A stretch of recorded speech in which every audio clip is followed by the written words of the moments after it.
I hope you can see this. I don't know how well this is going to work, but we'll give it a shot.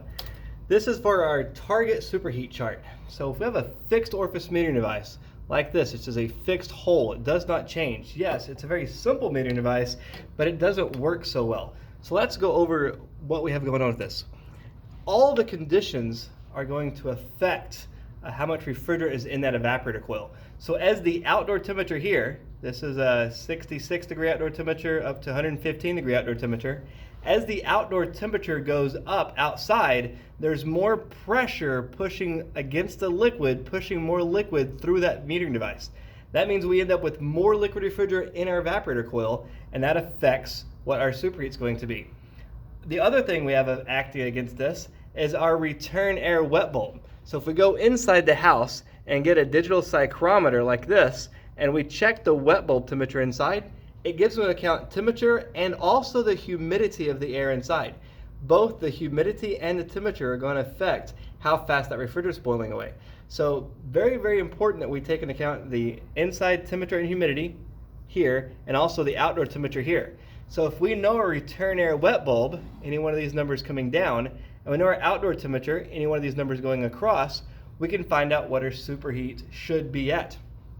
For example, if my outdoor temperature was 76 degrees, so that's this whole line right here, and my indoor temperature was my indoor wet bulb temperature was 60 degrees, we have 76 degrees here, and we have 60 degrees here. That means my target superheat should be at 12. And if I charge it to be at 12, then my superheat will be correct. Now, as conditions change, my superheat will also change. If I correctly charge that unit under a 76 degree outdoor temperature and a 60 degree wet bulb temperature, I'd have a 12 degree superheat. If I came back later that day and my return air wet bulb was still at 60 and my outdoor temperature had gone up to 90 degrees, I would end up with a 5 degree of superheat and it would still be correct. If conditions changed and let's say the outdoor temperature was 71 degrees and my return air wet bulb temperature was 76 degrees, my superheat would be as high as 38.5 and still be correct. So once you charge the system correctly and the conditions change, this is how you map the change. If I install it at 11 degrees superheat here and I come back and the conditions are now over here, I can have a 15 degree superheat and still be correct, or over here a 5 degree superheat and still be correct, or over here a 28 degree superheat and still be correct. As the conditions change, my superheat will also change. So we charge it to the conditions and then it's automatically going to adjust from there.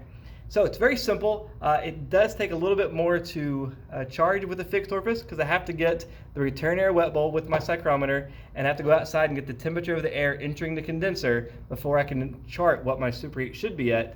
Then I can check superheat and see if it matches. Now here's why I don't like fixed orifice metering devices. If we notice, our superheat should never be below 5. So all the way down this line it says 5. Over here it says outside design conditions. Never operate the system below a 5 degree superheat. We never want less than 5 degrees of superheat to protect the compressor from any potential liquid refrigerant. So over here, if I had a unit, say it was 100 degrees, and my return air wet bulb was say 60 degrees, I would be over here outside my design conditions. That means my superheat would be below 5 and I'd be getting liquid back to my vapor pump and that would be killing my compressor. So we don't want that to happen. So for example, in Las Vegas right now, we're about 109 degrees. So my outdoor temperature being at 109, and we follow that, put 109 here. So 109 degrees, I'm going to be right in this area. And if I get my return air wet bulb temperature with my psychrometer, that's what you have one right here. My wet bulb temperature right now in this room is 61 degree wet bulb temperature. So I'm going to find my wet bulb temperature of 61 degrees right here, and my outdoor temperature of, what did I say it was, 109, 110, so we say 109, and my wet bulb temperature is 61. So right now, under these conditions, my superheat would be less than 5. That means if I charge the conditions correctly over here, and now I'm operating that unit in today's environment, I'm going to be flooding my compressor with liquid refrigerant. There's my superheat's going to be less than 5. What is it going to be? I don't know. I don't want to know. It's going to be bad. So that metering device, while it's very simple, also can kill the compressors in climates like Las Vegas, where we have a very high outdoor temperature, and our indoor temperature over here, we can flood that evaporator very quickly and then kill that compressor. If we had a thermostatic expansion valve, a TXV, we don't need this chart at all.